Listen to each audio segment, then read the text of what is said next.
El eclipse de las naciones, el mundo en su hora cero. Hoy es sábado, 28 de febrero del año 2026, y el mundo que conocíamos al despertar esta mañana ha dejado de existir de forma irreversible. A las 5:17 de la tarde, los noticieros del planeta entero estallaron con una noticia que no solo convulsionó los mercados, sino que hizo que el corazón de la geopolítica se detuviera por un instante.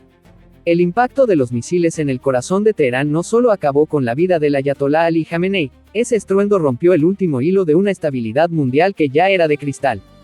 Para muchos, esto parecerá una noticia lejana, algo que sucede al otro lado del mapa y que no afectará su cena o su descanso. Pero no se equivoquen, este no era un personaje cualquiera. Lo que ha ocurrido hoy bajo la operación conjunta de Israel y Estados Unidos es el equivalente a golpear la jaula de la bestia más peligrosa en su momento de mayor furia.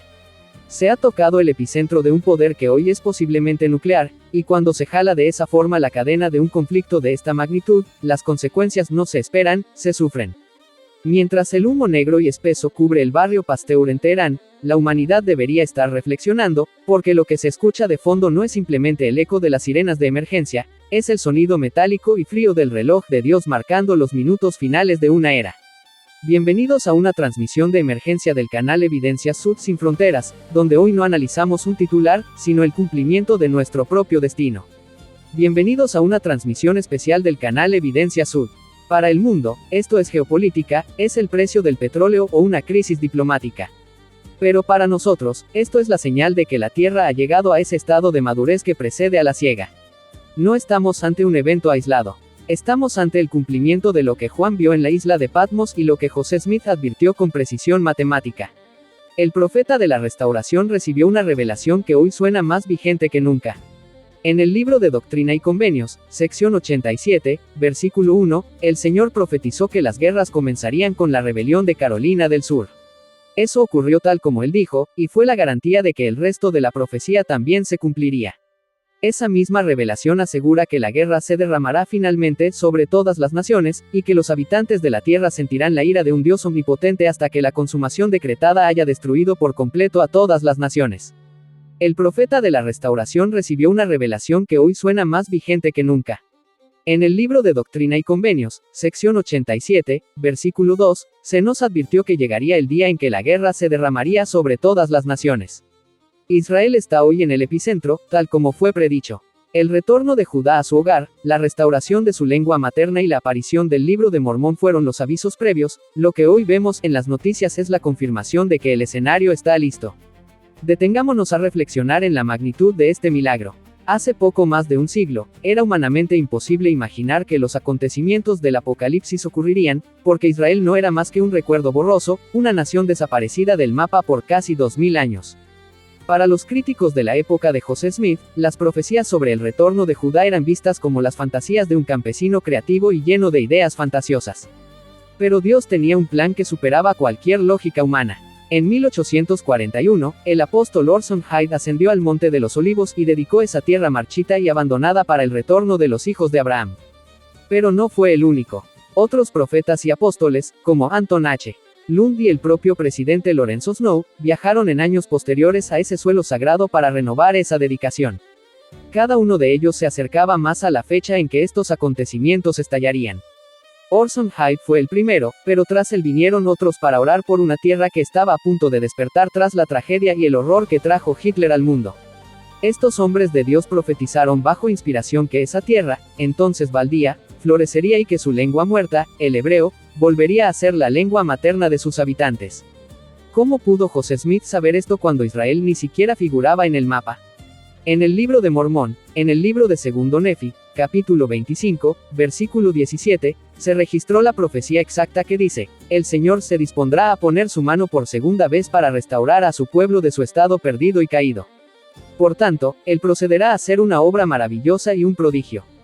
Fin de la cita. Y aquí está el detalle que desafía toda razón, el Señor dejó una señal grabada para nuestra generación casi 100 años antes de que Israel volviera a ser una nación. En el libro de Tercer Nefi, capítulo 29, versículos 1 y 2, se encuentra el cronómetro de Dios. Dice lo siguiente, y cuando veáis que estas palabras salen de entre vosotros, entonces no tendréis que suponer más que el convenio que el Señor ha hecho con los hijos de Israel se ha de cumplir todavía, y cuando veáis que estas palabras salen de entre vosotros, sabed entonces que el Señor ya ha empezado a cumplir su convenio con toda la casa de Israel. Fin de la cita. Esto es un prodigio absoluto. La aparición del Libro de Mormón en 1830 fue el primer acto del drama, la señal de que el motor de la historia ya se había encendido cuando Jerusalén era solo un desierto bajo dominio otomano. El retorno de Israel fue el segundo acto.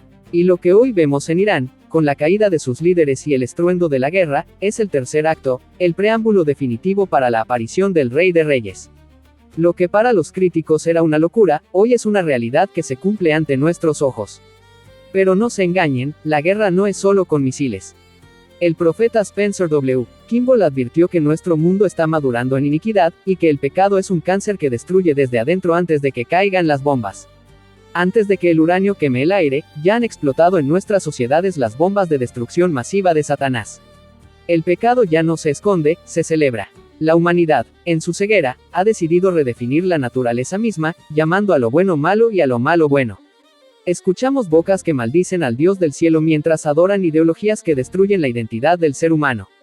Esta es la verdadera maduración para la destrucción que mencionó el Salvador. El mundo está convulsionando porque ha rechazado la luz de Cristo, y por eso, además de ejércitos, veremos a la tierra misma protestar con terremotos y desastres que el hombre no podrá contener. La palabra del Señor es tajante.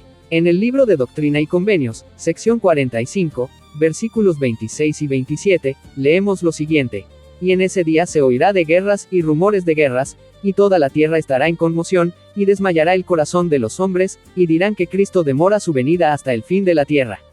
Y el amor de los hombres se enfriará, y abundará la iniquidad. Fin de la cita. No es momento de apagar el televisor, porque las guerras y problemas en el mundo te causan ansiedad, es momento de encender el espíritu por revelación. El nombre de nuestra iglesia no es una coincidencia histórica, somos los santos de los últimos días. Ese título conlleva una responsabilidad urgente en este preciso momento de la historia. Estamos llegando a las 12 de la noche. El profeta Wilford Woodruff declaró en su momento que llegará el día en que nadie tendrá paz sino en Sión y en sus estacas. ¿Qué estás haciendo tú y qué estoy haciendo yo mientras el mundo madura para su fin? No basta con ser observadores del caos en el mundo. La pregunta no es si el ayatolá ha muerto o si Israel está bajo ataque, la pregunta es si tú estás madurando para la venida del Señor o si te estás corrompiendo con el mundo. ¿Eres un pacificador que ministra y sirve, o eres parte del conflicto en tu propia familia? El Señor nos manda en la sección 87 de Doctrina y Convenios, versículo 8. Permaneced en lugares santos y no seáis movidos hasta que venga el día del Señor, porque aquí, viene pronto.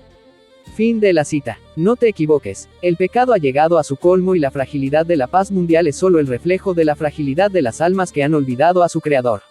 Estos acontecimientos no están lejos, están a la puerta de tu casa.